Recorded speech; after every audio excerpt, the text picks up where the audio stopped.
चलिए तो देश हमारा की शुरुआत करेंगे। अमरावती हत्याकांड में एक बहुत बड़ा खुलासा हुआ है। खुलासा ये कि उमेश कोल्हे के सोशल मीडिया पोस्ट को वायरल करने वाला कोई और नहीं बल्कि उनका 15 साल पुराना दोस्त था।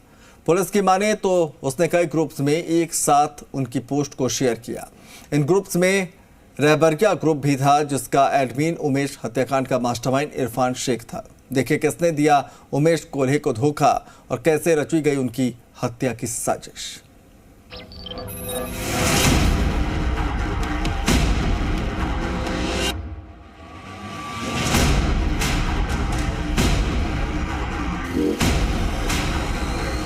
कि वो पिताजी अच्छा दोस्त मानते थे उनको।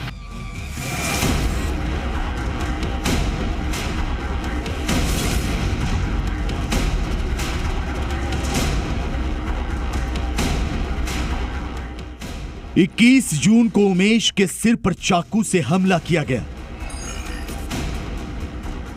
उनकी दिमाग की नसों पर इस जानलेवा वार का असर हुआ। सांस लेने वाली और खाना खाने वाली नली डैमेज हो गई। नतीजा, उमेश कोल्हे ने दम तोड़ दिया। सोशल मीडिया पर नुपुर शर्मा के बयान से इत्तेफाक रखना उमेश को इतना भारी पड़ेगा, यह उन्होंने सोचा भी नहीं था। लेकिन सवाल यह है कि उमेश कोल्हे को मारने की साजिश कब रची गई? उमेश के सोशल मीडिया पोस्ट को किसने वायरल किया? कत्ल के मुख्य आरोपी इरफान शेख ने हत्या की साजिश क्यों रची? इन तमाम सवालों के जवाब छिपे हैं उस व्हाट्सएप ग्रुप में जहां उमेश कोल्हे ने नुपुर शर्मा के समर्थन में पोस्ट डाली थी। वो व्हाट्सएप ग्रुप जहां से उनका पोस्ट इस कदर वायरल हुआ कि उन्हें अपनी जान तक गंवानी पड़ी।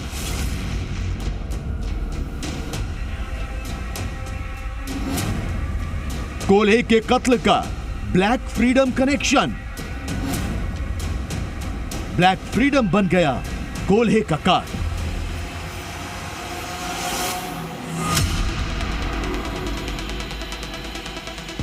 महाराष्ट्र की अमरावती में उमेश कोल्हे की हत्या में एक सनसनीखेज खुलासा हुआ है।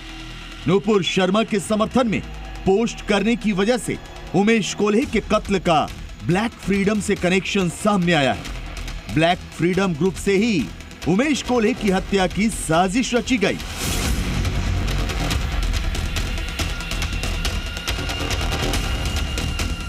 इससे पहले कि हम आपको ब्लैक फ्रीडम ग्रुप और उमेश कोल्हे की हत्या के कनेक्शन के बारे में बताएं, पहले देखिए ये ब्लैक फ्रीडम ग्रुप है क्या।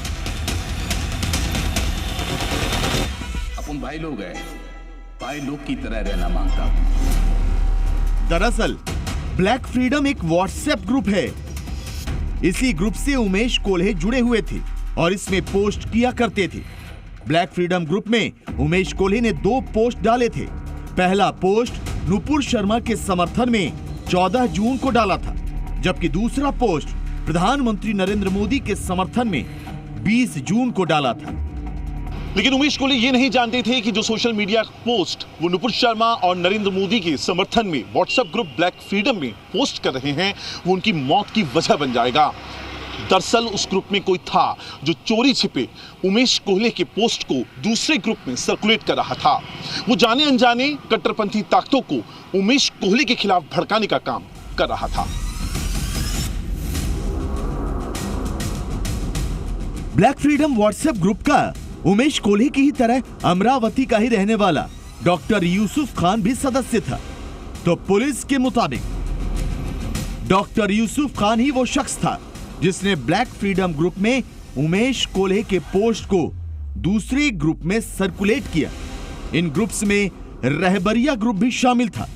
हत्याकांड का मुख्य आरोपी इरफान शेख रहबरिया ग्रुप का एडमिन था और जैसे ही उसने नुपुर शर्मा के समर्थन वाली उमेश कोल्हे की पोस्ट रहबरिया ग्रुप में देखी, उनकी हत्या की तैयारी में जुट गया।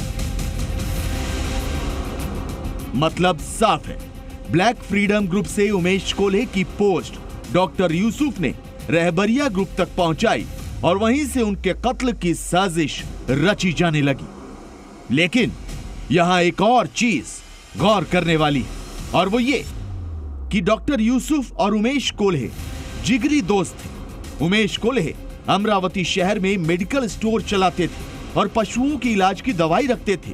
डॉक्टर यूसुफ भी वेटरनरी डॉक्टर है, इसलिए दोनों में अच्छी दोस्ती थी। एक दूसरे के घर भी आना जाना था। लेकिन 15 साल पुरानी ये दोस्ती उस वक्त टूट गई जब उमेश कोल्हे ने नुपुर शर्मा के समर्थन में पोस्ट को रहबरिया ग्रुप में फॉरवर्ड कर दिया। फिलहाल 44 साल का डॉक्टर यूसुफ पुलिस की हिरासत में है। उससे पूछताछ की जा रही है कि क्या उसे इस हत्याकांड की जानकारी थी या नहीं। क्या उसे पता था कि रहबरिया ग्रुप में कुछ कट्टरपंथी लोग शामिल हैं। क्या वो जानता था कि इरफान शेख उमेश कोल्हे के कत्ल की साजिश रच रहा है। पुलिस अपने स्तर पर जांच कर रही है और एनआईए अपने तरीके से। बहुत जल्द इस बात का भी खुलासा हो जाएगा कि उमेश कोल्हे की हत्या क्या सिर्फ नुपुर शर्मा के बयान के समर्थन करने की वजह से ही हुई या फिर इसके पीछे कुछ और वजहें भी हैं।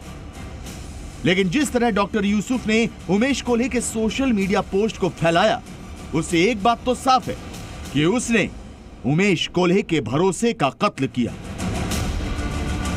उसकी मंशा चाहे जो रही हो, लेकिन एक सोशल मीडिया पोस्ट कोल्हे की मौत का सबब बन गई। मुंबई से अंकुर त्यागी के साथ ब्यूरो रिपोर्ट, जी मीडिया।